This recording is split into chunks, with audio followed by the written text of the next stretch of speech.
Hi, welcome to InSync, the podcast that explores the history and impact of some of your favorite music moments in TV and film. I'm your host, Rachel Brodsky. 100,000 streets in the city. You don't need to know the route. You give me a time and a place. I give you a 5-minute window. Those 5 minutes, I'm yours. Whatever goes down, I'm yours.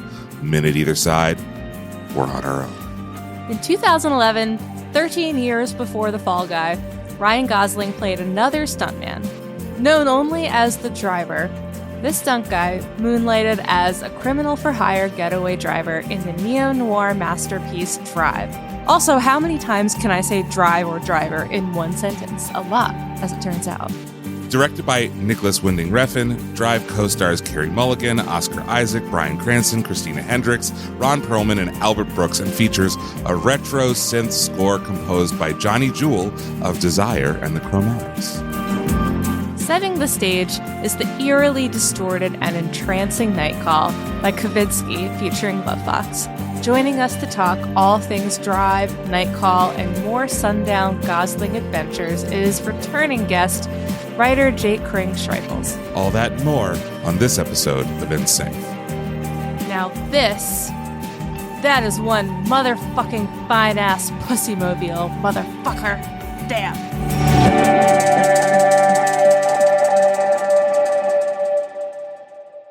Summer concerts, pool parties, chill nights under the stars. We're stocking up our closet so you're ready to look your best for all of it. At Plato's Closet in West Ashley and North Charleston, we're buying all things summer. So bring in your tees, tote bags, sandals, sunglasses, and more. We pay cash on the spot for gently loved name brand looks. Plato's Closet is the go-to destination for trend-forward teens and young adults who support local and shop sustainable. Visit Plato's Closet today. Plato's Closet, located in West Ashley on Sam Rittenberg Boulevard and North Charleston on Rivers Avenue.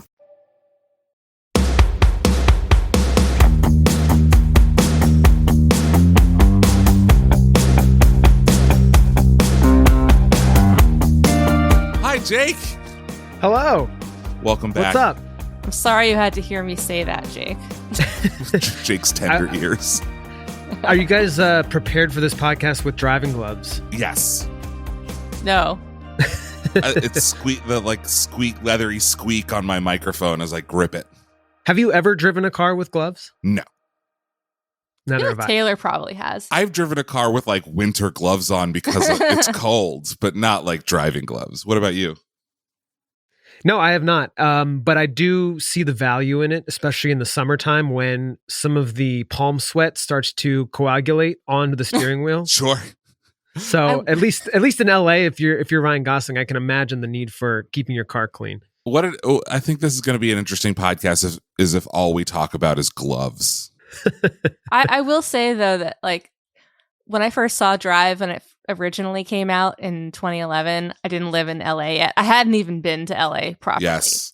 And since then, and upon second viewing, now I live here, and it just gave me like I could appreciate Drive in an entirely new way, as is the case with a lot of movies set in LA I have found since living here. Yeah, LA plays itself.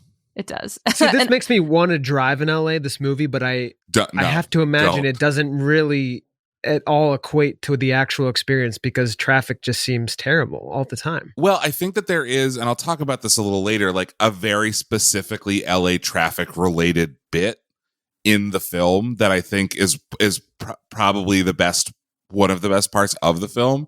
And yet, it also does some things that all movies do where it's like, oh, he's in Echo Park and then he turns the corner and he's in the valley and stuff like that, which like would make an LA native very angry. Yeah. But like movies are movies. There's a scene where they're clearly in Hollywood somewhere, like, and then end up like at the beach. Yeah. That's funny. And it didn't take an hour and 15 minutes. It didn't take like 4 hours in traffic. I do love, though, driving in LA at night. There is something really beautiful, like traffic or no traffic. It is a hauntingly romantic place. And I always gain a new appreciation, a refreshed appreciation for LA at night, or just LA in general when driving at night. So, Jake, we were emailing, the three of us, with our producers and all these great people that help us out on the show. And we had kind of invited you with like this blanket, like, what do you want to talk about? And we had narrowed it down to like a bunch of really wild options, like Top Gun and maybe The Fall Guy and maybe something else. And you picked Drive specifically. So like, why? That is right. I did pick it specifically. And that's a great question. Well, I will say, when I was thinking about Top Gun, I realized how amazing Harold Faltermeyer is as a composer. So I was like almost kicking myself, like, wow, maybe I should have been talking about Harold Faltermeyer. But no, Drive for me, I feel like I've had this intimate connection with it. It was something that I saw my sophomore year of college. It was September, which is, I guess, dating you guys just a little bit.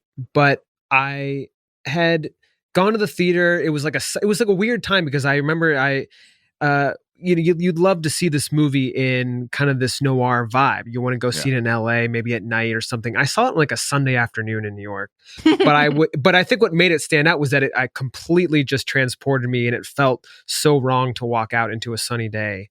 And I think the music of this movie has just stuck with me in a way that not many movies have.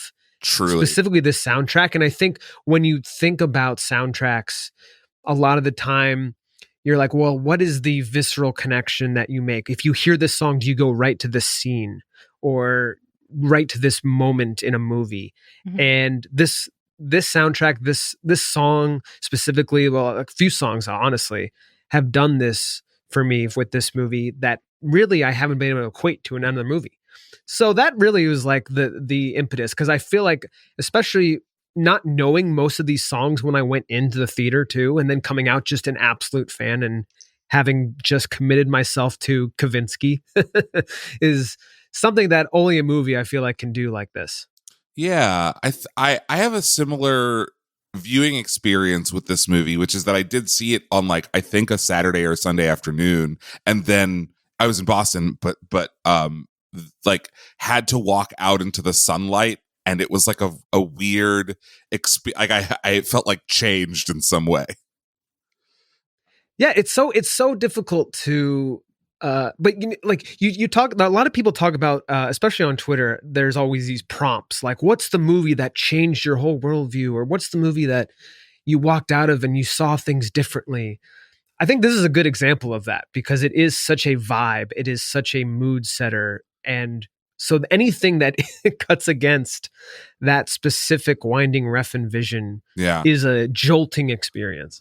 So I actually started thinking a little bit about Stranger Things after rewatching Drive, and the way that Drive is not set in the 80s, but it has a clear 80s retro vibe atmosphere, specifically in the music, and you could argue I think a little bit too in like the costuming, exactly, yes, the costuming, and kind of how Ryan Gosling is composed and dressed, and his sunglasses for sure.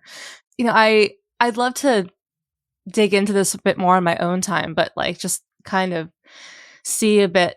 I think it's always been trendy on and off in film to like kind of and definitely music to recapture like the noir synth kind of thing. And I feel like if you think about, there weren't that many years between Drive and the first season of Stranger Things. No, just like Stranger Things is set in the 80s, but it's just obviously meant to appeal to contemporary audiences, because it's a contemporary show. It's made today. And I don't know, I just like started thinking about that. I have, with no real conclusion of what it means, but like, I love seeing where like trends start and then where they go. Yeah. I want to take a step back and give a little bit of context for the movie for maybe people who haven't seen it, because this wasn't like a huge blockbuster. In fact, if I had a nickel for every time Ryan Gosling played a stunt driver turned lovelorn detective trying to win the heart of a British actress in a genre lampooning adaptation that is, in my opinion, really good and full of great needle drops, but didn't do well at the box office, prompting headlines that's saying that Hollywood is in a doom spiral, I'd have 2 nickels, which isn't a lot, but it's weird that it's happened twice. And we're not here today to talk about this year's The Fall Guy, despite my begging in the group chat. I haven't seen it. It's my fault. So good. Instead, we're trading in Cult Seavers for The Unnamed Driver and Kisses I Was Made for Lovin' You for Kavinsky and Love Fox's Nightcall, the song that accompanied every hipster dance party and road trip for years after this movie came out. Drive follows the driver, played by Ryan Gosling, in a mostly mute performance as a wheelman for whatever shady characters want to hire him. He's not picky, but he's very good at driving. His handler is Shannon, played by Bryan Cranston, just as his Breaking Bad star is rising. And all's well so far until Driver meets his neighbor crush, Irene, played by Carey Mulligan, and her husband, Standard Gabriel, who has just recently gotten out of prison, and he asks Driver for his services. The plan goes horribly wrong, and Driver winds up on the wrong side of the two worst mobsters you've ever met, played by, let me check my notes, Ron Perlman and Albert Brooks. Very convincing Albert Brooks, yeah, by the way. dad from Finding Nemo. So convincing. I can talk about this a little later. Wait, flop sweat newscaster Albert Brooks? Yeah. Defending your life, in my favorite role of Albert Brooks. I will say I used Albert Brooks' performance in this movie as like a directing request for a movie that I made. I was like, do it like Albert Brooks at the end of Drive. The opening sequence is a perfectly choreographed heist and police chase cat and mouse that ends up at the Staples Center just as a basketball game is ending. Driver strips off his jacket, throws on a Clippers hat, and walks out right by the cops who are still looking for the silver Chevy Impala Shannon provided him, quote, the most popular car in the state of California. This opening sequence is as good as any opening sequence in film in the 21st century, and it tells us that we're not in for shoot 'em up, fast and furious thrill ride, but a tense neon noir, a term it turns out I did not just make up, that builds and builds and builds until it ends in an explosion of violence that makes us wonder, was it all worth it? Then, 10 minutes and 10 seconds in, our title song kicks in, Nightcall. 13 years and many hipster dance parties later, this song is still the business. This is one of the best music cues I've ever seen. I'm looking forward to talking about like the long tail of how Kavinsky feels. Me about, too. Like more than 10 years later. I mean, we'll get to it, but when I was researching it, and spoiler, he has complicated feelings about the success of Nightcall and how it's kind of like his defining career his song. Stairway to Heaven. Yeah, and it made me actually think about, I'm going to name drop, apologies. I interviewed M83 some years back. Oh man. And I think it was in 2015 or 2016 that I interviewed him, and we had like, and speaking of French performers who do electronic music, M83 was similarly conflicted about around this exact same time success of Midnight City. Yeah. To the point at which I think it was parodied. Like, I remember a viral video going around of someone claiming to be auditioning to be an M83 and just singing that like part of Midnight City that I'm not gonna scream into my microphone right now. So yeah, I mean, it's a blessing and a curse for modest, low key, but immensely talented French dance. It's funny you mentioned that, because M83 does feel like they could have slipped right into this movie. I agree. If they wanted to. I actually just had to check and make sure that they weren't in this movie. They were not. It could have been. But it's interesting, especially we'll dive into what Kavinsky has said about this being his calling card or whatever a little later. But this is not the first movie to use this song.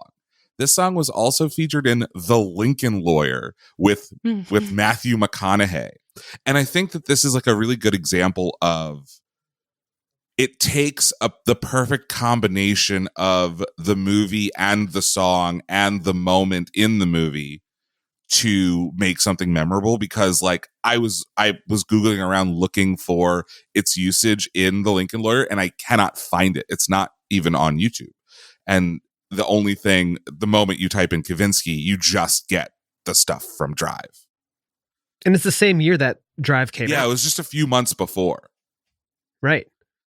Yeah, that's interesting that most people associate with Drive because like you mentioned, there is the way that it's set up in Drive is so perfectly, it comes in the title credits, and it's just, you're introducing this song as you're introducing this world at the same time.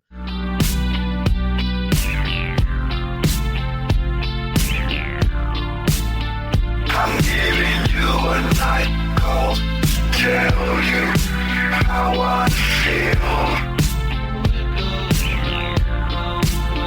I want to drive. Yeah, and the song is The World, right? It's like there's such a really interesting, like, layered approach to the song, and I'm sure we'll already have taken a listen, or we can take a listen now. But it starts with just that kind of like rhythmic thumping synth bass, and then when this like vocoded Imogen Heap style vocal comes in, it takes you by surprise. It could have been. It is so like well matched to the movie's world that you could easily think that it was created for the film. 100%. And especially like the album version of this is preceded by it's like the sound of like a quarter going into a jukebox, right? And a wolf howling, which is like very indicative of Nicholas Winding Refn's follow-up Neon Demon, which is like got lots of wolf and coyote imagery. But it's like, yeah, the whole thing feels so cinematic that it's interesting that had Drive not been so culturally successful, we may have seen this song in 50 other movies, but because it is so enmeshed with Drive now, like no one can use it ever again. Well, it's funny too that it's called Nightcall, and the first like sound you hear, as you mentioned, it might be a payphone, right? Like, yeah, I think it's probably the payphone, and then you hear the wolf that immediately goes into night, and then you hear the dial tone, and then that goes into the call. So it's like here this song is called Nightcall. I'm gonna give you two sounds to make you sure that is what you're getting. It's not what you would call subtle. So a little bit about how this movie got made, because it is a very unlikely situation. In 2008, Nicholas Winding Refn directed a surreal biopic called Bronson, starring Tom Hardy as English criminal Charlie Bronson, considered Britain's most violent criminal ever. And I cannot warn you enough how much penis there is in this movie. It is like 40% dong. But despite the setback of just no one wanting to take a gander at Tom Hardy without his clothes on, the movie Tom's Hardy. The movie made $2.3 million off of a $250,000 budget. So Refn gets to level up. And meanwhile, Ryan Gosling is attached to be in this movie called Drive, which had been stuck in development hell since the book came out in 2005, the book written by James Salas. And he saw Bronson and Refn's previous Pusher trilogy starring Mads Mikkelsen and reached out to Refn. And this is the first time in his career that Gosling got to pick which director he wanted to work with. For a little bit more on exactly how that works, you can check out our Mission Impossible episode. So the two met up in Los Angeles, and the only problem was that Refn had the flu. He was super sick, and according to him, completely stoned on medication. And they had an awkward dinner where Refn was trying not to throw up at the table. And Gosling assumed that Refn was like, this guy motherfucking hates me. Fuck this motherfucker. And Refn finally asked Gosling to drive him back to his hotel in Santa Monica because Refn, who lived in at the time, failed his driving test 8 times and cannot drive. I mean, in his defense, when you move to California, I don't know if this is just LA or the rest of the state, but they make you retake a driving test like in 5 minutes. You're timed. Yeah, it's horrible. Very pressure filled. You're in the middle of the DMV, and like you have to study even if you have your license in other states because they will fine you. Yeah. if you don't get your California license if you intend to live here. But he failed his European driving test. He does not drive. Hey, I mean, you don't need cars in Europe. That's true. Yeah. So whatever. So this is from the Washington Post. He said, the Refn said, quote, "It was like a blind date gone horribly wrong. And then REO Speedwagon's I Can't Fight This Feeling Anymore starts playing on the radio. I'm a huge 80s fan. And here I was, really ill, high as a kite, completely out of balance. I missed my wife. I missed my kids. In X amount of months, I was going to be broke. Everything was just a disaster. And I started to cry. Then an idea seized him. Quote, I screamed in Ryan's face, I got it. I know what drive is. It's going to be about a man who drives around at night listening to pop music because that's his emotional release. And Ryan said, I'm in. I mean, who wouldn't be? But the weirdest part is, this is still the Washington Post, for Gosling, the moment came as a revelation after reading the Drive script, which, as I mentioned, is based on the novel by James Salas. He said he wished the film could be about a guy who just drove around listening to music and not about stunts and driving fast. But the spell that the car can put you under. And suddenly, Refn, is next to me crying and singing. And I thought, how is it that he and I are both having the same dream? We can't have a conversation, and yet we're carrying the same dream. What I love is that this film would have never gotten made had REO Speedwagon not come on the radio. I would have dropped him off, and that would have been that. So we don't get REO Speedwagon in the movie, which is likely because it was too expensive. But the Kavinsky and Love Fox song that we get is the delivery of Gosling and Refn's shared dream. It works so well because it is the very thesis of the movie. Doomed romance. It's interesting that this movie was in developmental hell, and all it took was Refn to basically say, let's just drive around and listen to pop music. Well, to unlock this thing. The studio was not like super keen on that, but yeah, Ryan Gosling and Nicholas Winding Refn were like looking for their twin flame or whatever to like see the movie the way that either of them thought no one else could see it. This sounds, I know he was on a lot of flea drugs, but this really sounds like a trip to Joshua Tree with like a little ayahuasca. Exactly. Like that's what this is giving. I met a talking coyote. He told me to make the movie Drive. Well, it seems like and we were talking about this earlier, but is nighttime really the only time to drive that feels like you have this release that you can just clear your head and not have to worry about people? For someone who grew up in like the Pennsylvania suburbs, yes, right? Like there were these, we may be the last generation that could joyride, and like the gas wasn't the cost of a house. But in LA, I think there's still traffic at night. Yeah, except that you get this view of the hills, and they're all lit up, and it's never completely dark because of like it's never completely dark in LA.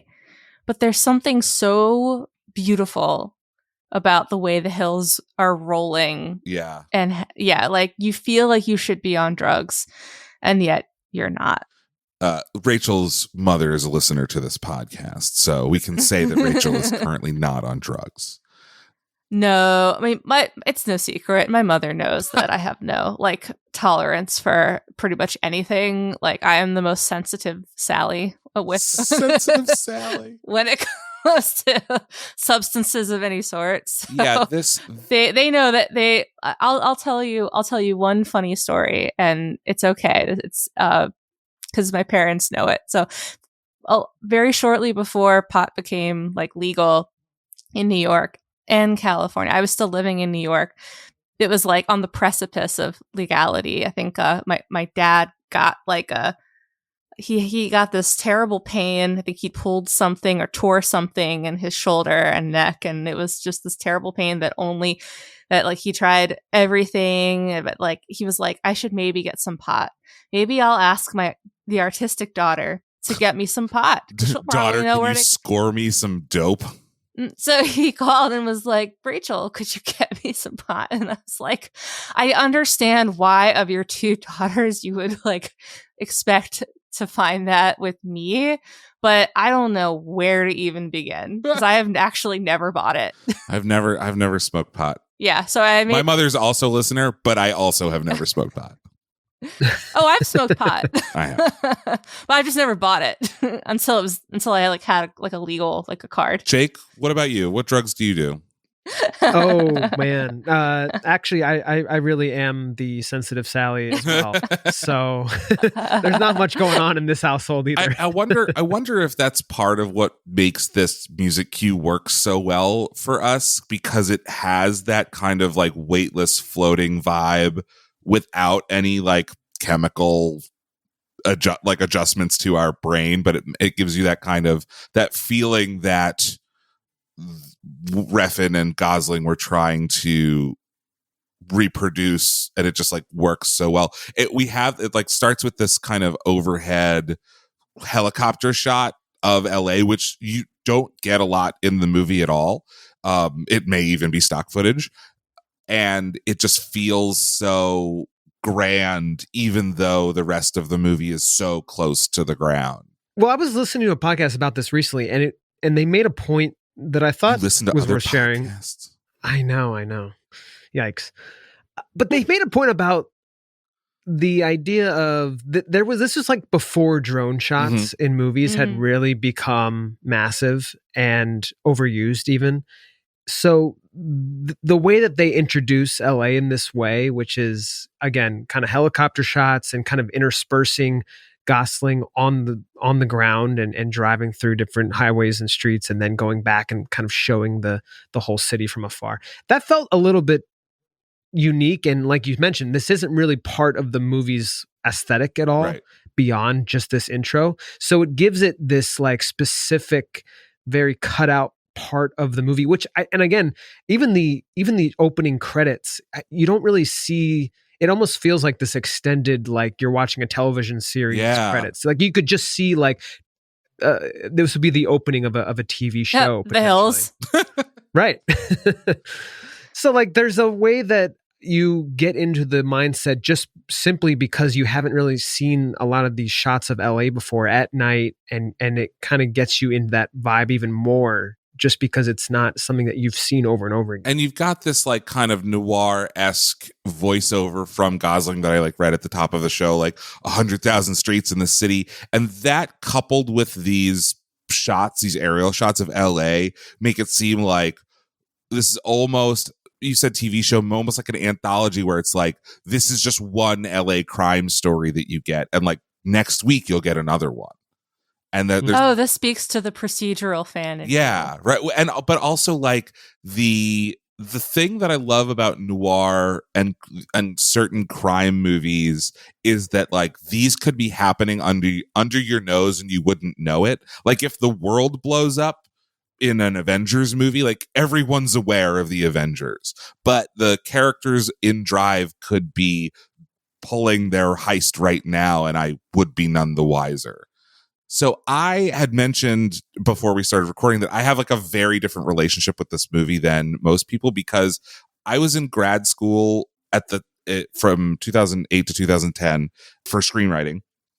And this happened to correspond to the heyday of a website called Script Shadow. And Script Shadow was run by a dude named Carson. And somehow Carson would get scripts for movies that had not yet come out. And so he would post. I remember you mentioning this. Yeah, he would post the scripts to these movies years before they got made and rate them, review them. And it was like part of this community. And Drive was one of the scripts that he had very high on his list. And so my like little grad school community all read it. And then when I was starting to teach, I was hand these scripts out to my students to like have them read. They got excited because they were like reading scripts for movies that hadn't come out yet, and I could like grade that, like quiz them on it, and they knew that they wouldn't have watched the movie because the movie didn't exist. Carson, by the way, got extremely sued and had to stop doing this. But one of my students, whose name is Derek, hello Derek, hated the script, put it down after 5 minutes, and then refused to ever watch the movie. And as an act of defiance, was like, for my script, the script that I'm writing is going to be a comedic retelling of what I think Drive is. Right. So he wrote like a Drive parody without ever having to. Was it The Fall Guy? No, it's called The Wheelman, and he sold it to Original Film without ever having seen the movie Drive. And it makes me so angry. But there are some extreme differences between the script and the film. So I don't know which like version I have, because famously Refn made everyone, including screenwriter Hossein Amini, live with him during the pre-production and production. But in the script, the driver has like a little bit more of a rage problem, which I think is in the subtext of the movie, but not specifically spelled out. But the biggest differences are the last act of the movie is completely different. And the people who die wind up living, people who live wind up dying. And so watching the movie for the first time, it was a really great experience because I hadn't actually spoiled it for myself, because like in the middle of Act 3, it just became this thing that was new to me. So that was a fun experience. The other massive change, or I actually don't know how massive it is, but the other main change is that in the script, Irene, played by Carey Mulligan in the movie, is Irina, and she is a Latin woman. And so I know that the movie came under some fire for like whitewashing this character that's supposed to be Hispanic or Latin, which I kind of agree with. Like, there's really no reason to like change it. Especially, I mean, with Oscar Isaac too, you're in LA. It feels like that would naturally be the situation that he's in that apartment. But like, it just feels like that makes more sense. It does. And they, not that I think that, interracial relationships aren't possible, but I think that there is a interesting like texture to the idea that she's Irene is essentially a single mother because her husband's in and out of prison, and he like comes in and tries to help their circumstances. In the script, she dies. Spoilers. So it's like very, very different. But speaking of Oscar, there's interesting though. I was thinking, since the movie is like set, I suppose, in Echo Park, there's something to be said about the Hispanic, like the movie wanting to be authentic, in its depiction of where of a heavily Hispanic neighborhood historically in Los Angeles. However, in 2011, certainly, I mean, I did not live in LA in 2011. I moved but I did here visit the year after. Yeah, I visited a few years later, and Echo Park was absolutely being gentrified. I mean, now it's more so than ever, more than 10 years later. But I think 2011 was definitely like a turning point time for Echo Park becoming, well, a lot more white. And I think unintentionally, it's like the audience that Drive was marketed to, and the making Irina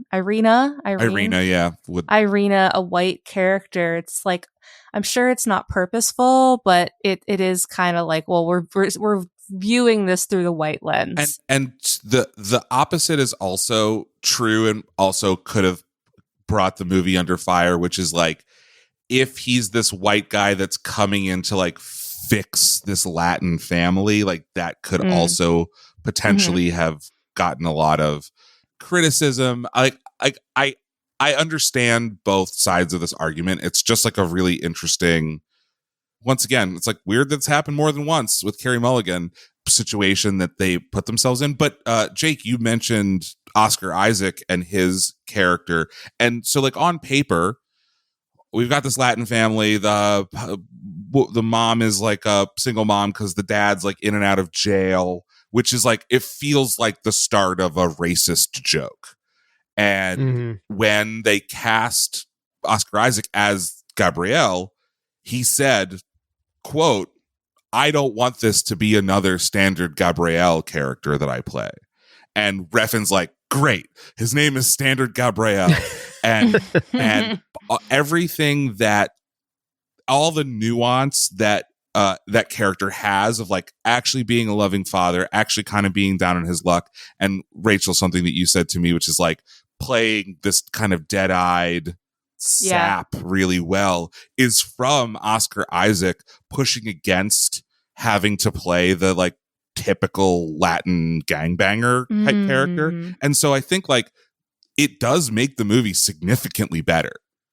Yeah, he gives like some really strong dead eyes when his character is introducing himself to Ryan Gosling's, and it made me think about a character he would play a few years later in Ex Machina. I was going to say X-Men Apocalypse. Yeah.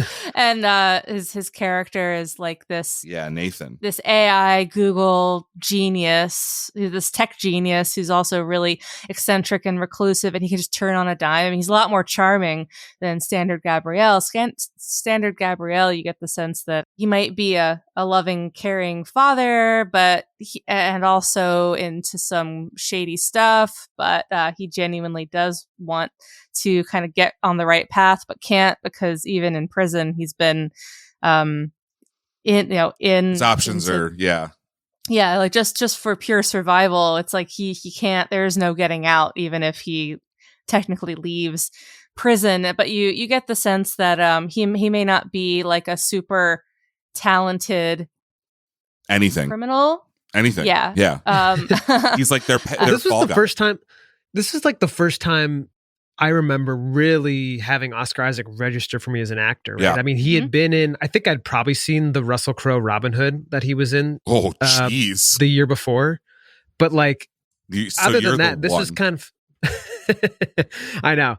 But I feel like the trajectory of actors, it's interesting that this is kind of where, you don't think of him as a winding Refn actor in some respects, but it kind of works because like you mentioned, Ex Machina kind of does start to operate on another plane that feels in tandem with this kind of style of acting. It's very cerebral. It's very like these moments he has with Gosling here are so, well, they're drawn out because there's not much dialogue, but it so much relies on, I need a guy who can really tell a story with just his face. And Oscar Isaac is the perfect guy for that. And a story that we didn't even set out to try to tell. A story that he brought to us and we thought was a good idea and allowed him to explore basically on his own.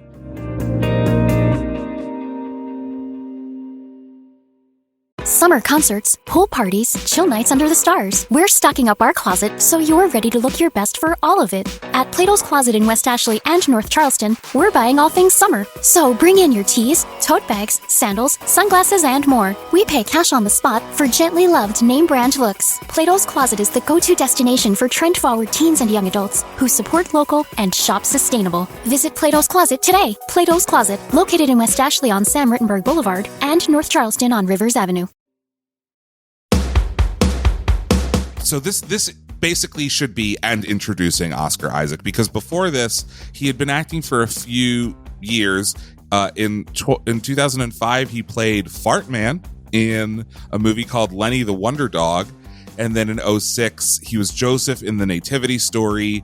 He was in Body of Lies, Robin Hood, as you mentioned, and Sucker Punch. But all of these are largely forgettable characters in largely forgettable movies, except for Lenny the Wonder Dog.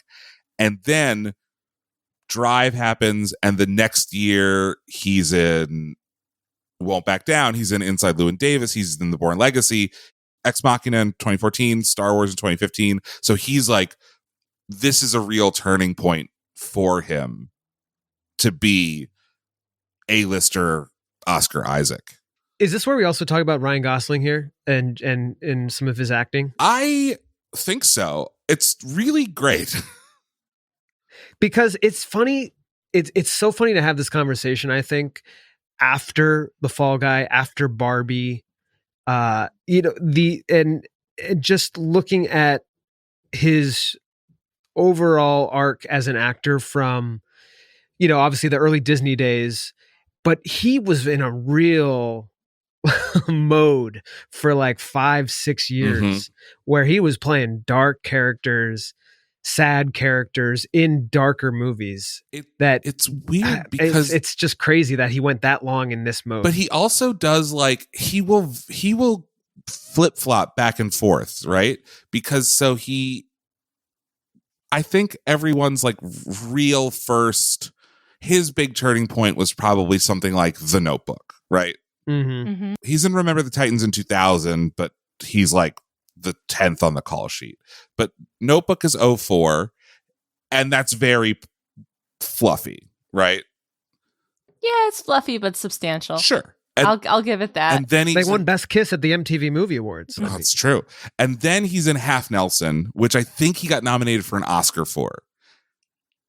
And Fracture, All the Lars and the Real Girl, Blue Valentine, Drive, right? Yeah, I remember Blue Valentine and Drive being equally depressing significant. as hell. I saw Blue Valentine on a date, Ooh. which is Mistake. Yeah, well, I mean, that's just my vibe. I'm like, hey, I mean, I know it's probably not okay to like cite anything Woody Allen related anymore, but I'm like it in Annie Hall when Woody is asking to see the sorrow and the pity or the sorrow and the fury or whatever. Yeah. Again, like that's me. Like, let's watch the Holocaust movie again. And so he's in this dark place for a while, but then he like dips his toe into The Nice Guys and La La Land, which he was also nominated for an Oscar for. And I think Blade Runner 2049 is his last like really big, I'm an artist, this is so dour sort of thing. And now he's like transitioned back into like, I do want to make a movie about driving cars fast and doing stunts. Like, that would be fun. Oh, and doing it like with a laugh. Yeah. I think that's the biggest thing is the way that people use him as like this cipher for so many of their ideas. Like Winding Refn, I mean, he came back when Only God Forgives. I was so after seeing Drive, I was so excited for Only God Forgives, and I just could not wrap my head around that movie. A lot of people felt that way, right? Yeah, but it's funny the thing about now.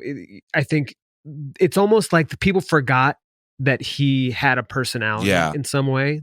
And Crazy Stupid Love is one of those rare ones that Crazy Stupid Love kind of is peppered in there. Crazy Stupid Love. David Lindhagen. Yeah, I think we talked about this last episode, or the last episode I was here, because that had the Dirty Dancing. It did have the Dirty Dancing lift in it, yeah. But him in the 1-2 punch of Barbie and The Fall Guy specifically these last 18 months, like he is a charm factory.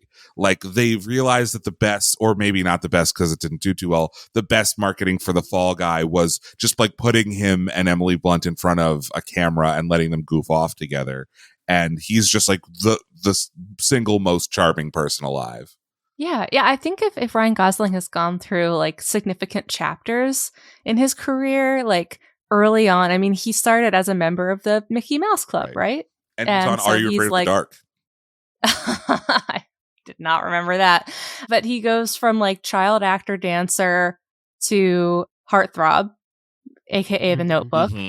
Unexpected heartthrob, because I remember reading that he wasn't initially the top choice. No, and they famously hated each other during production, right? Yeah, but then they dated. Yeah. So it was like classic. a hate to love kind of thing. And then he becomes, as Jake, you said, like a cipher, like this this like artistic muse. And then now we're in the stage of Gosling is actually hysterical. Yeah, but and we always knew leaning that, into, right? Yeah, I think so. I mean, I'm a nice guy defender. I love that movie Till the Day I Die. And so I think that like he is just, his comedic timing is so good. He like, not that Mickey Mouse Club or was like a sitcom, but he has the like sitcom timing that like Ryan Reynolds also has. And he's just like a fabulous actor. And I think he makes really interesting choices, right? He isn't interested in the ultra superhero A-lister $1 million yacht kind of route for himself. I think that's what makes watching Drive in 2024 so interesting, because you can almost you're watching this person and you're seeing all this potential that he's just undermining in some way, or that he's just putting up armor he's like around, tamping down all of his charm. Yeah. Which makes it, I mean, it makes his acting, I guess, in some way, there's more appreciation, but it feels like, man, this could really have been a different movie if this were made today, perhaps. Oh, for sure. I'm going to argue, though. I think that his charm, while tamping it down, you can see it come out wordlessly when he and Carey Mulligan are just like looking at each other. And I think that's the most interesting part, right? Is like he is taking away his smile and his quick wit and seeing what he can do with his eyes. With there's a quote, I think, from this week that Anya Taylor-Joy had like such a difficult time on the set of Furiosa because she had her face covered, she had her hair covered, and like she had to eye act for months at a time, and that is like a very difficult, it's like not an easy thing to do. But this is like on purpose from Gosling, right? He got to hire the director. This is like his Mission Impossible, his first foray into being the star. And he didn't want any lines. He kept working with Refn and Hossein Amini to strip away all of Driver's dialogue because he wanted to be like Clint Eastwood in the spaghetti westerns, which I think is like such an interesting and selfless choice for the first time you get to write your own ticket. Does it also make you think, though, that he didn't recognize that it could be interpreted as having maybe some kind of mental health condition, or like because I wonder, you look at this character and it, in some ways, it is so much a Western. Like gunslinger comes into town, man with no name, embroils himself in family drama and has to kill the bad guys, and right? Like maybe makes it out alive, maybe. Right. But in a modern context, I remember just watching some of these scenes, and Standard is asking him, "Hey man, what's going on?" And he just stands there, looks at him blankly, and you're like, "Okay, can you say something here? Like, make this not so awkward for me right now to watch this." I don't think that is unnoticed by, or I don't think it's like unintentional, because in the original script, he had this massive rage issue. He would like fly into fits of rage. And so I think the silence is a reaction. Like, you're seeing the ripples that the stone has created, and the silence is a reaction to him being so angry all the time. I think that I don't know if it made it into the movie, but there's like some story that he was like abused as a kid and Shannon took him in or something like that. It all kind of blends together in my head. Yeah, I think that is intentional, where you're seeing the shadow of whatever trauma he suffered. I got to thinking a little bit as it pertains to Carey Mulligan's character, like, what must she be thinking about her pattern in picking love interests? Yeah. Because although you could argue that like Ryan Gosling, the driver, is a more talented criminal, he's more strategic, he thinks before he acts in a lot of scenarios, whereas Standard is more reactive. Well, there's still a commonality there. Like, even when Carey Mulligan doesn't know exactly what Ryan Gosling does like at night, and like what the darker sides are of his profession, she's still drawn to him. So I don't know. When she backs away literally from him after the elevator scene, you can kind of see her fighting with herself. Like the basest part of me is really drawn to him, but I know from, being with someone like him. Yeah. I know where this is going. It's ultimately doomed. I think that goes back to something that Jake said, which is like Standard feels trapped in this cycle that he can't get out of. And I think that Driver and Irene do too, right? That everyone is trapped in their cycles and they just happen to like collide. And that's also like, that's the opening montage, right? It's like we're seeing all of these little headlights of cars and buildings go on their pre-programmed routes, never to interact with each other. I've heard an interesting theme too about the idea of him wearing the scorpion jacket and this symbol, this animal symbol, right, representing him. And near the end of the movie, there's that moment where Albert Brooks is talking about, I think he's mentioning the scorpion and the frog, the scorpion and the frog parable. But I think the natural assumption is that Ryan Gosling is the scorpion. But I think what's interesting is he wears the jacket on his back, right? The scorpion's on his back. Maybe Ryan Gosling is actually the frog, and the scorpion is just this trauma that's been part of his life. That's just his nature, right? He puts this on as armor, but it also, it pierces his skin too, and it hurts him. So I feel like that is a good representation of the nature of these characters and being unable to escape who they are. And I think that comes to fruition when you also look at the way Albert Brooks takes care of his friend, Nino, aka Izzy, aka Ron Perlman, where he ends I think it's Shannon or both, where he shakes their hand and then like slices the vein in their arm and then coos at him. It's okay. It's already over. It's done. Right? It's like, I never thought the leopards would eat my face. Mm-hmm. And I think that reading is completely accurate. And this is the story of like the frog maybe getting away. That's what Drive is. Yeah. But breaking the cycle, the jacket, which became a staple of insufferable dudes everywhere, was also modeled after kind of an 80s, 70s, 80s glam rock style that we mentioned earlier. Is like it's modeled after Kiss. That's the whole. I mean, that's the scenario here that I think is so interesting. So we were talking about this, and Kiss is obviously makes a big part of the Fall Guy. If you've seen the Fall Guy yet, it is it's actually makes for a good conversation only because the song I Was Made for Loving You is both a song in the movie, but it also works as the score. Yeah, they do like a orchestral version of it. That song plays, I shit you not, I think 20 times in the movie. It's so often.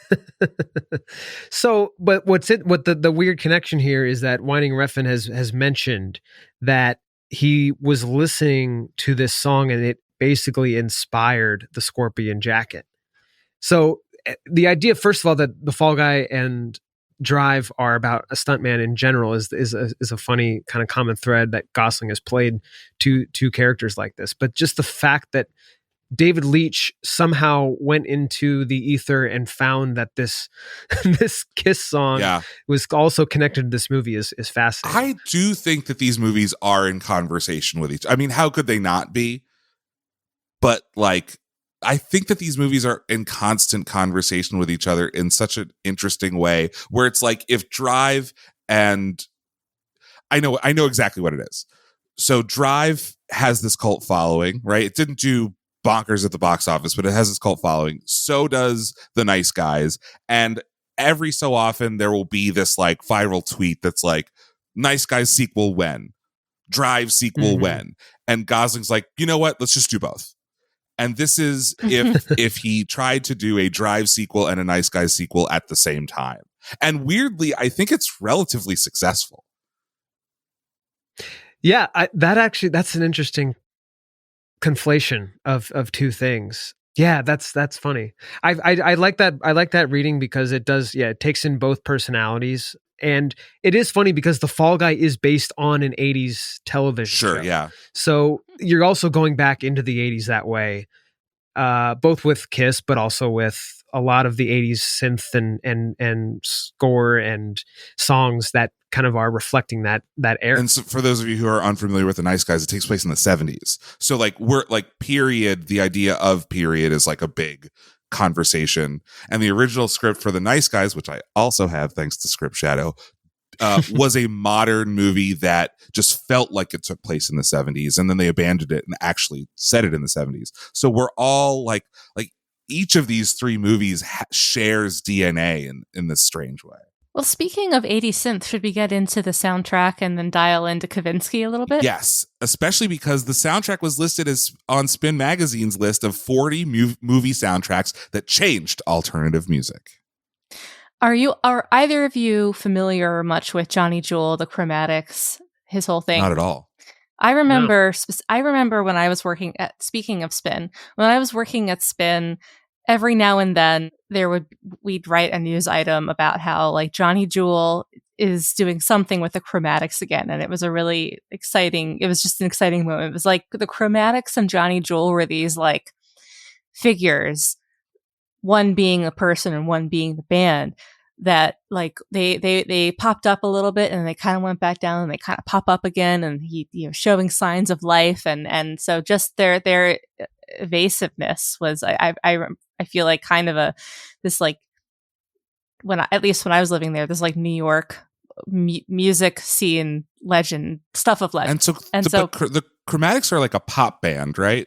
Well, they're like synth pop, but yes. like And they're not just doing movies; they do like albums. No, they're like a band. Yeah, I'm not super familiar with their music. They're officially no longer together. But Johnny Jewel, he's the figure. And actually, today I just saw. So at this time of recording, we were recording one day before his 50th birthday party, and I saw that I think it's going to be in New York. They're doing like a big 50th birthday party with like all things drives being celebrated. Cool. Although because Johnny, just to set the stage a little bit, Johnny, he was originally first he was in a band called Glass Candy, which you might have heard of. I'm sorry, we have to pause because I know and was former neighbors with the bass player in Chromatics and did not know that she was in Chromatics. Yeah, Michelle DeRosa, who was also in Stray Light Run. Whoa. Was my neighbor in Boston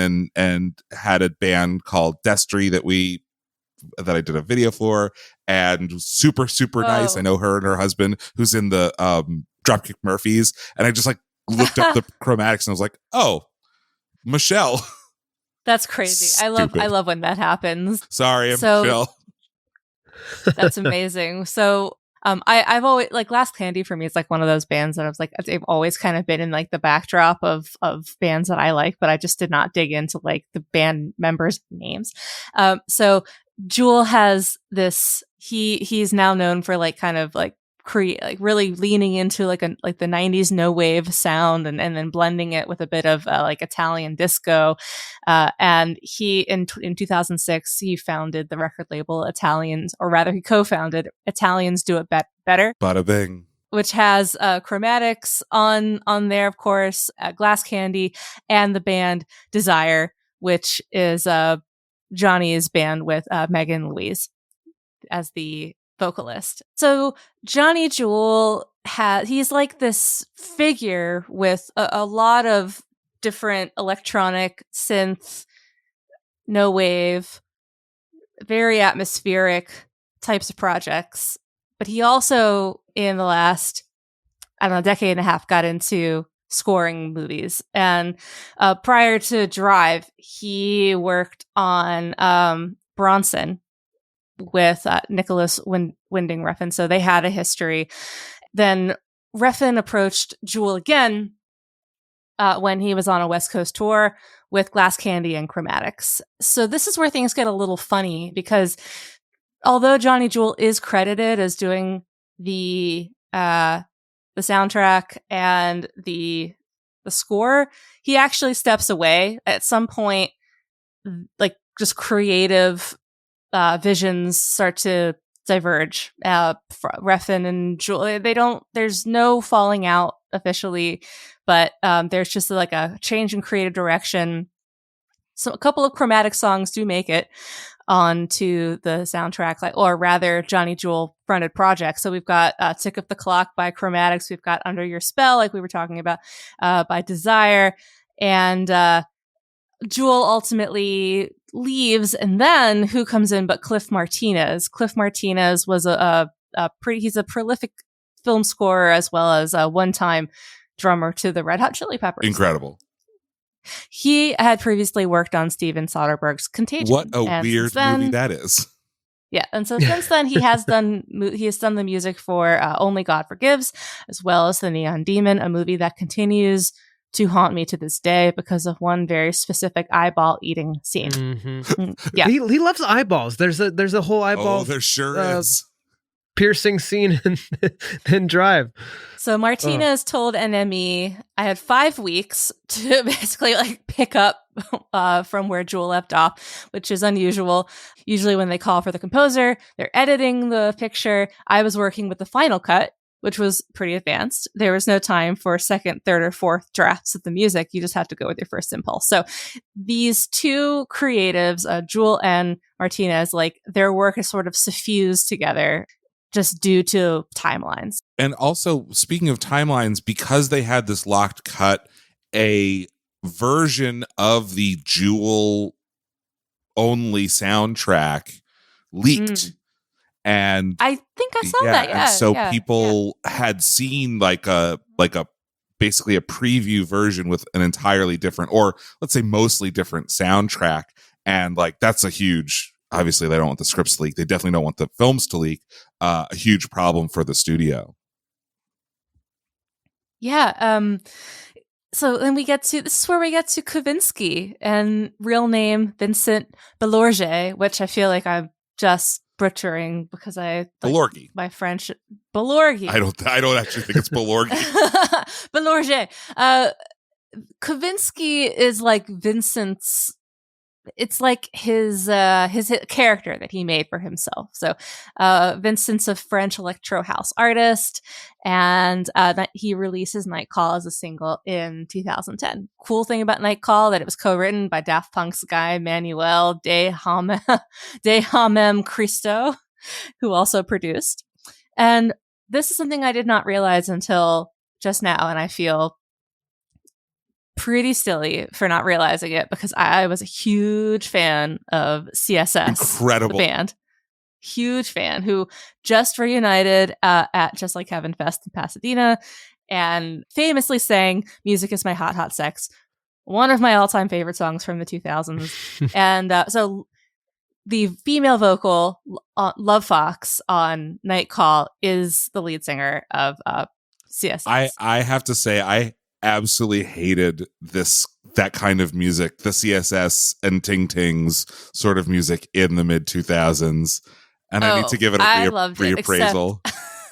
Except CSS, I think, is like art. Like I think, unlike Ting Tings, they actually are good. Know how to play their instruments. They like actually are a band. Where the Ting Tings, they just like made the Ting Tings are comparable, I think, to the TikTok meme that the girl on couch who did I'm looking for a man in finance. I'm looking for a man in finance. Trust fund. 6'5", blue eyes.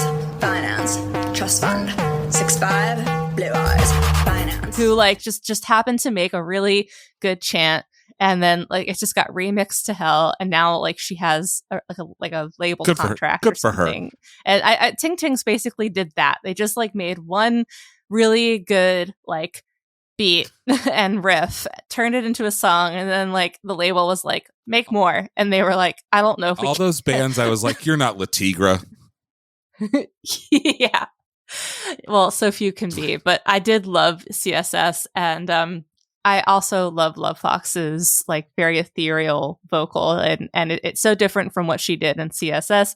Although I can like see the connectivity now looking back, but that's why I just didn't realize. So I don't know if there's room to add in here, but one thing that was interesting, and I'm not sure if we're going to talk about A Real Hero by College and Electric Youth, but that song too is such a big part of this movie, and it interestingly really the vocals of Love Fox and Electric Youth and College, I guess, that whole thing just vibes so well together. It feels almost like it's the same woman singing in some ways. Yeah. It A Real Hero kind of, I don't want to say it completely ends the movie. I don't remember if that, I know it's over the credits, but it's not, that's not the first time it's used. I think it's used kind of toward the back half of the film. And a real hero, real human being, and a real hero. It's used first when they're kind of free riding a little bit, and they go into is it the aqueducts? What is it? What is that called? LA River. Yeah, like, and then they go down into like the stream bed, and those two songs feel like they are in conversation with each other too, where it's like a Nightcall feels very disconnected, right? Even like the plot of the song is like I'm calling someone through a payphone, versus Real Human Being and A Real Hero is like a song about togetherness and his like embrace of being like a human being in the world. I also love that it's about Sullenberger. So fucking weird. Which is just such a strange thing to write a song about, or at least based a whole verse on. Just, and then the fact that, because it's not even clear that they're trying to make it about an airplane. They're talking about like a cold morning, 155 passengers, and a sinking ship. So you're like, wait, is this about a boat? Is this about a plane? That's so weird that it's about Sully Sullenberger. And this is before the Clint Eastwood movie too. So it wasn't like he was really that much in pop culture, but we digress. No, all good. I just I shouldn't forget to mention that that Nightcall, the song, is about a zombie going to see his old girlfriend to let her know that he has changed. But the story goes that she's already moved on. Classic boy meets girl. Kavinsky, So Kavinsky is like more or less a character in music form, and it made me think about the Hives, who only answer questions about themselves in the form of band-made lore. And when Vice asked how similar Vincent is to Kavinsky the character, Vincent responded, "We're very similar, but you could say he's a little bit more badass than me. We make the perfect balance, except he's a little shyer, yet also more badass. He's maybe the guy I wanted to be, along with just a way for me to make music." And then he goes on to talk about how Nightcall actually plays into the album that it later appears on, Outrun. He says Outrun is a plot line like a story in a movie. It's just more fun for me to make music in this abstract kind of way. So weird, because like also you could also apply that completely to Ryan Gosling's character of Driver. He's a bit shyer, but also more badass. And in the weirdest connection ever, A Real Hero is also partially inspired by the character of Max Rockatansky from the Mad Max franchise, which is, the character that Tom Hardy played, and before that Mel Gibson, but is also like a Western figure, right? Like the lone gunman walking around helping people, right? So we have all of these elements of Westerns filtered through the 80s and synths and machinery, and it's such an interesting like meat grinder to put that all through to get a movie like Drive. Have you also seen Kavinsky did another track, I think, on that first album called Pacific Coast Highway, and it features a lot of police chatter on radios, and it's like a car. It's like almost them like watching a car chase from a helicopter and listening to their commentary. And it like I've listened to it a bunch because I think when I was starved for more Kavinsky, I just kept listening to like the 3 or 4 songs that he had put out. And it's funny. It's like you really get into this mode of like the intro of Drive, which is you're in that helicopter and you're looking out over LA and you feel like you're in this perspective of a pilot kind of just looking at the cars below and the spotlights and the radio. Yeah. So as I mentioned earlier in the pod, Kavinsky it was kind of a blessing and a curse ultimately, like with the massive success that the cult success that he got through Nightcall. He took a lot of time away after that, and after Outrun came out, and in 2022 he came back. And I also remember when Drive came out, like wanting to learn more about Kavinsky and having a really hard time finding very much out there. It seems about like him. he's a kind of a shy guy. Yeah, he doesn't give a lot of interviews, but in 2022, Mixmag got an interview with him, and they talked about Nightcall's legacy. And Kavinsky very honestly told them that after it was released and had huge success, there was a bit of pressure. At the time of Nightcall's release, we didn't feel much pressure except for the fact that we were releasing with a track with one half of Daft Punk, which definitely A lot of pressure. Yeah. And then, despite its success, Kavinsky said that like it really kind of pushed him away for a while from producing music. He said, "I took some good time away. With each success, you have the opportunity to take your time, chill, to do things that you could never have done before. After 10 years, I'm back to being the leader of what I want to do. I don't feel that much pressure anymore. I'm way too old. I want people to talk about me. I want people to talk to me about something other than Nightcall now, even though Drive was a huge help for me. And I still thank the director for including my music in it." Another thanks should go to the editor of Drive, Matt Newman, who was the one who suggested this song specifically. And I believe he worked or knew someone who worked on Lincoln Lawyer and was like aware of the song through Lincoln Lawyer. Mm-hmm. Rachel, you have a good perspective of bands and the creative process, and I'm curious if you what happens when an artist like Kavinsky like takes such a decade between albums. What is happening in between there? Because it feels sometimes like how are they sustaining themselves? How, like, what is happening in this weird gap period where everyone seems to want music and you're just sitting idle, it seems like? Yeah, that is an amazing question. And it's actually one that I have tried to answer with different artists, because one thing you don't see artists talking about a lot is other jobs that they might have, other ways that they make money. Yeah. I mean, or if they just go behind the scenes and they do maybe some like commission for hire stuff. Maybe they get hired for like certain projects. It is so like dependent on like time period, because like even 10, 20 years ago, you could probably, if you have a big enough hit and you make enough money, you can probably afford not to work for a long period of time. If you, I don't know, Kavinsky has a family.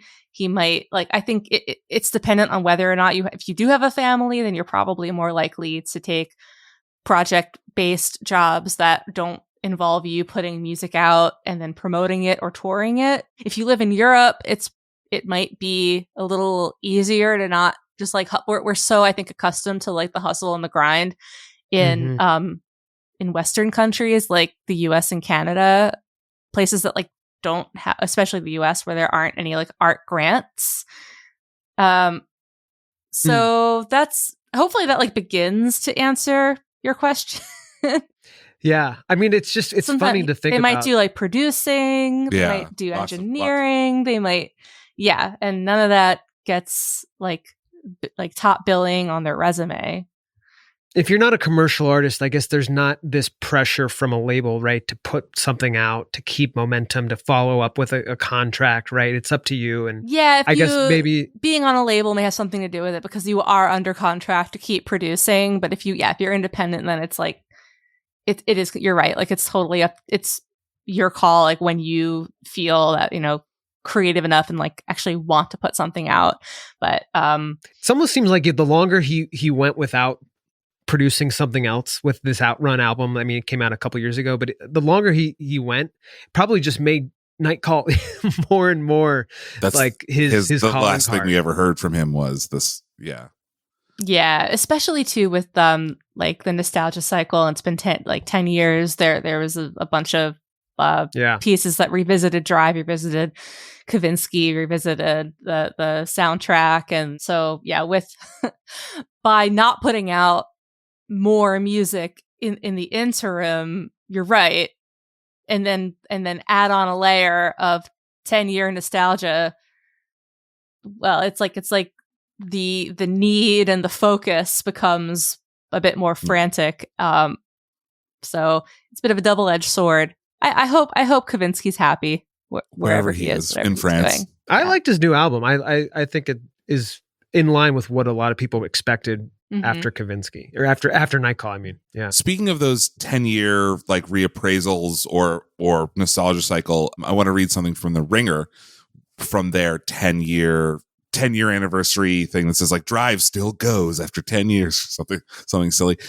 Quote, Drive's critical adoration, which also included a Best Director win at the Cannes Film Festival for Nicholas Winding Refn, belies a more uneven response among mainstream audiences. The film earned an underwhelming C- rating on CinemaScore, likely due to the fact that it bucked the expectation of a more straightforward action thriller. One woman in Michigan even filed a lawsuit against the distributors over misleading trailers.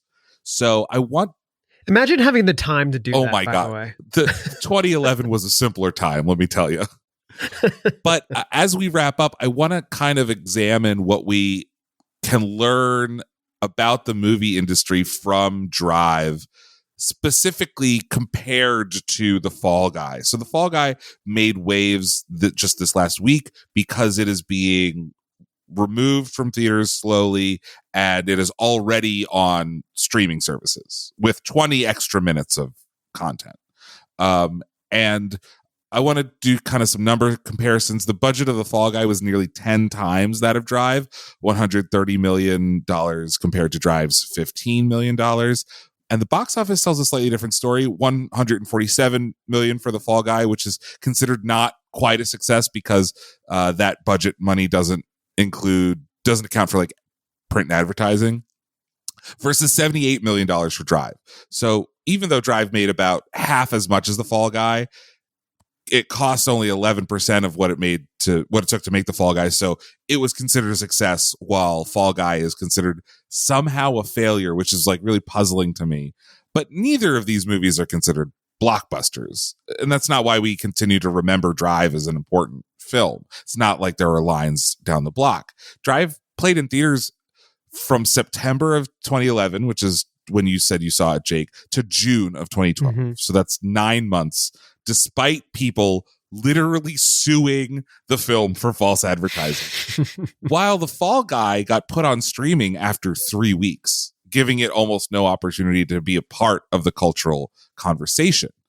So I want to kind of get your takes on the idea that a movie should or could or shouldn't be on streaming the same month that comes out in theaters. I have like a very specific take because of, what I do, but I kind of want your thoughts. I mean, as a lazy person who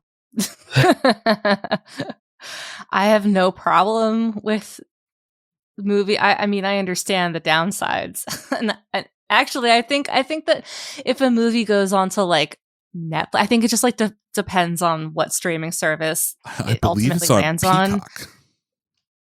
It's landing on Peacock. 'Cause it's a Universal movie, right? Oh yeah, see that's therein the problem, because Peacock, I think it like needs to be bundled with other things in order for it to really gain more visibility. You still have to rent this for like $20 or something. It's like the PVOD version. Yeah, still. It's not like it's just for free if you have a Peacock account. So that is correct. It will eventually come on Peacock when all of the dollars have been wrung from it. But I think the paid VOD, right, the $20 Fandango at home or Apple TV or whatever. Okay, so you have a family of 4. You can either take them to the movies for $100 or pay $20 and watch this at home. But, and of course, like I definitely understand the economics behind it, and that those economics contribute to the lack of box office for the movie itself. But I want to know kind of about the cultural question. Is it possible, or in what way does a streaming movie affect the cultural conversation like a theatrical movie did 15 years ago. I know a lot of Yeah. filmmakers who are like afraid of streaming because it just feels like a dumping ground. Well, it's actually funny because there's we've had this conversation a lot in the last few weeks, but one example is the Glenn Powell, the two Glenn Powell movies, the Anyone But You with Sydney Which Sweeney, our episode and then dropped his this new week. movie. Yeah, so okay, great timing then, because he has Anyone But You, which has been in theaters for a long time and has continued to pile up money. It's like this weird long gestating. It came out around Christmas and it just kept going into February and March. It's and then you've crossed got $200 Hitman million. now. Yeah. So then you've got Hitman, which is Richard Linklater's movie, and it just has like a very brief theatrical run, but it's going to be dropping on Netflix soon. Or at least it will have by the time this episode is aired. And it's funny because Glenn Powell was on record as saying, well, we knew Anyone But You needed to be in theaters because it just would hit culturally better if everyone had seen it in the theater first and blah, blah. And I don't think they had maybe the latitude to do that with the Netflix produced Hitman. But I actually heard him talk this week, and he said that that wasn't even a Netflix produced movie. They produced it independently, the Hitman movie, and he was like baffled that no one wanted to buy it because it like he thinks it potentially played with genre too much and like they couldn't package it or sell it, and so they are in not as many words, he said like Netflix is the place that they found to dump this movie, and they have less of a hope of it being culturally relevant, which is a shame. Mm-hmm. I think there's been this conversation regarding Fall Guy and also Furiosa 2. There's this idea of like Hollywood is so interested now in first and maybe second weekend box office, and then that's it. Mm-hmm. And that's where the Fall Guy kind of landed, which is okay, we'll just go into PVOD in third and fourth week. That is that is very similar. I'm sorry to interrupt you. That is very similar to what happens when a huge album by a major artist comes out. It seems like any numbers beyond the first 2 weeks seem almost like an afterthought. And because of the fast moving nature of the internet in all of its forms, there's been a long time pressure for critics to have a take immediately. So weird. Why?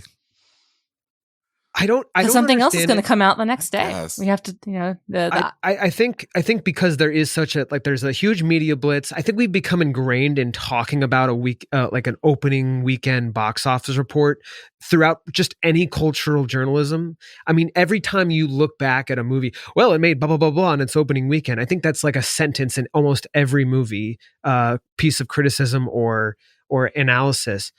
But it is something that I think if you look back even 30 years, like Forrest Gump, I was looking at recently, Forrest Gump was in theaters for like 5 months, and it was the number one movie at like 4 different junctures from the summer through like the fall. You know, it like went down a little bit when a new release would come out, but then it come right back up. And I think it's interesting now because June is a pretty, it's kind of a wasteland for big releases. There's not a ton out, and it seems that's prime territory where the Fall Guy, if it's still in theaters, oh well, we didn't see this when it came out, but let's go see it now because nothing else is interesting us. And right we're now. still in the middle of kind of the Fall Guy conversation, so that it's quite possible that they re-release it in theaters with that extra 20 minutes, or they realize like, hey, this is not the bad strategy or something. But it seems just so short-sighted, which is like, I know that I'm so brave for calling the industry short-sighted, but you know, I point to the Shawshank Redemption a lot, which is considered the greatest movie of all time according to IMDb users. It's the highest rated, and that was a flop.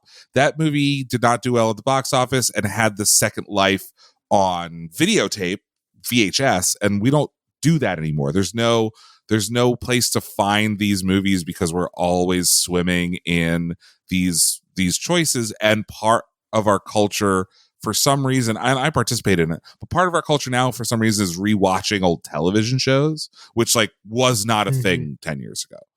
Maybe a little bit with Arrested Development, Well, something might, like, I call it just winning the lottery. Something older might win the lottery, like, or maybe less popular, more obscure or something, because it gets like a bump from like a monocultural person or event. Like, I'm thinking of Taylor Swift name dropping Charlie Puth Right.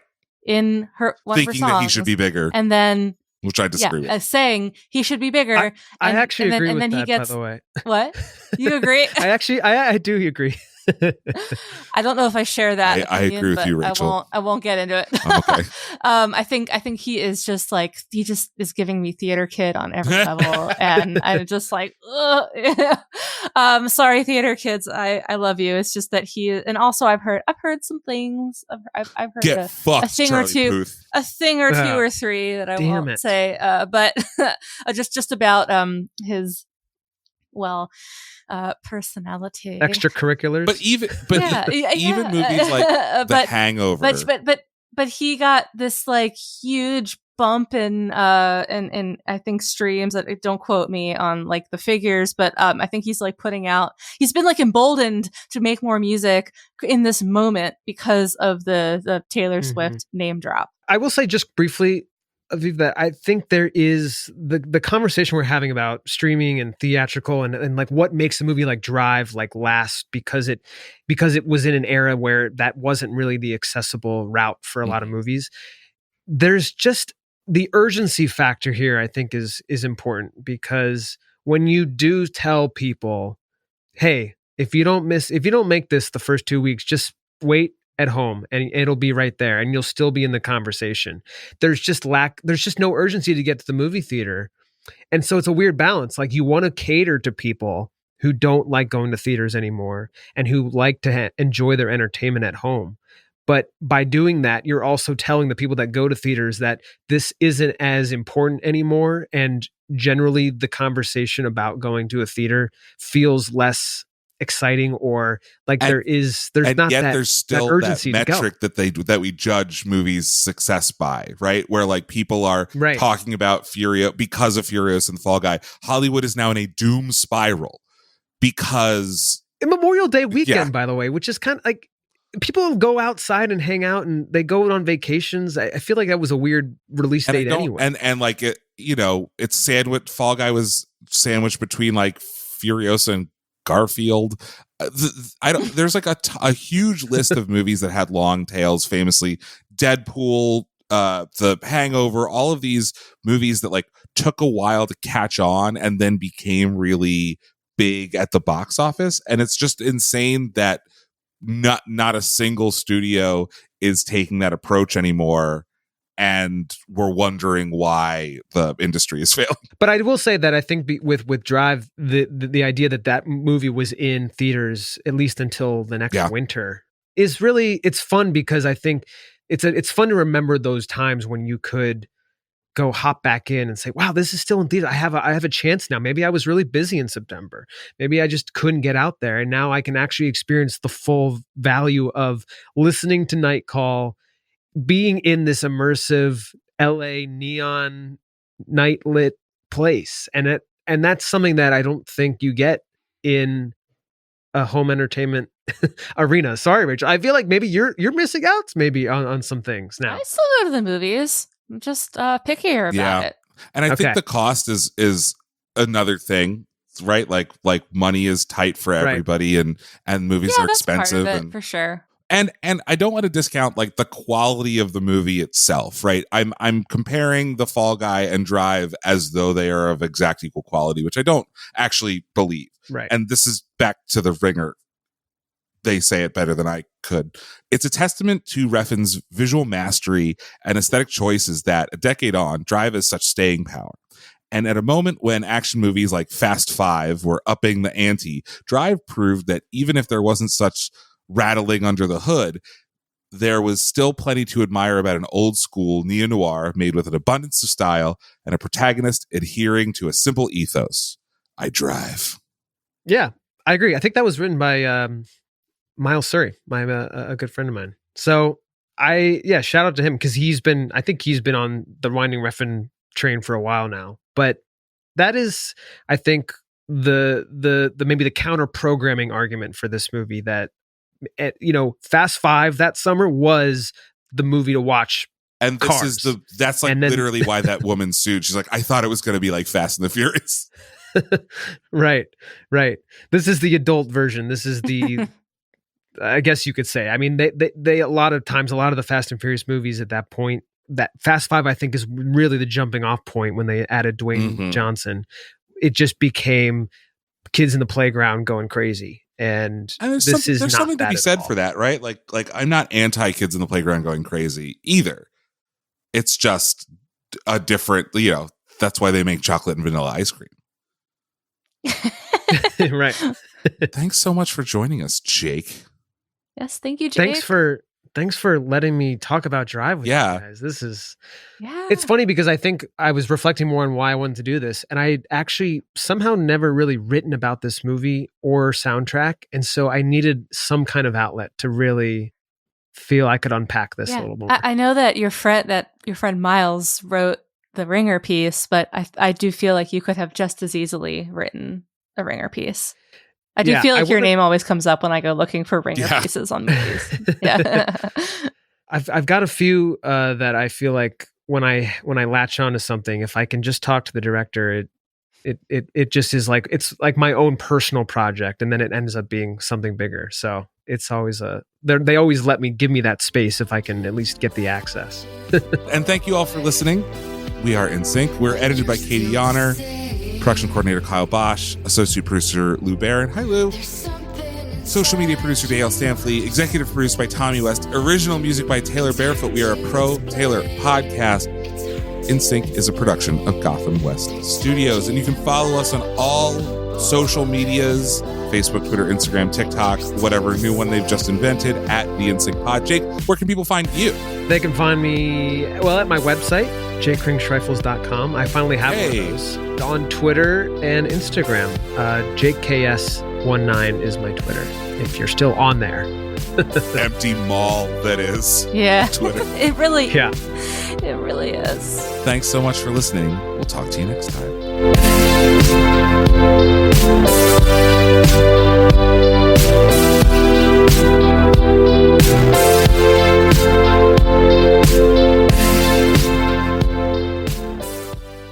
Summer concerts, pool parties, chill nights under the stars. We're stocking up our closet so you're ready to look your best for all of it. At Plato's Closet in West Ashley and North Charleston, we're buying all things summer. So bring in your tees, tote bags, sandals, sunglasses, and more. We pay cash on the spot for gently loved name brand looks. Plato's Closet is the go-to destination for trend-forward teens and young adults who support local and shop sustainable. Visit Plato's Closet today. Plato's Closet, located in West Ashley on Sam Rittenberg Boulevard and North Charleston on Rivers Avenue.